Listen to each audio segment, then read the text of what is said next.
And my father had, a whole cheder education, and he went through the grade schools. And one of the reasons he finally left Europe was that he wanted to go to the gymnasium, and he could have gotten in. He was a very smart kid.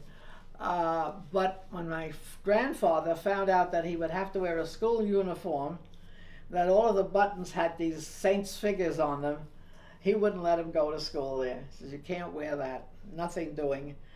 And this was a very Orthodox Hasidic atmosphere.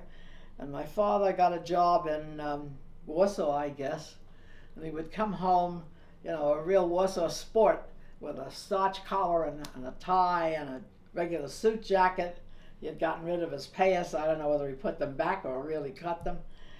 And the thing that really turned him off completely was that he came back one year for the high holidays, and the shamus who knew him wouldn't let him into the shul because he was wearing a necktie.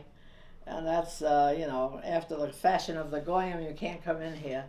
So he and his friend took their ties off. Then they went up to some corner of the balcony and started throwing wet towels at the chazan.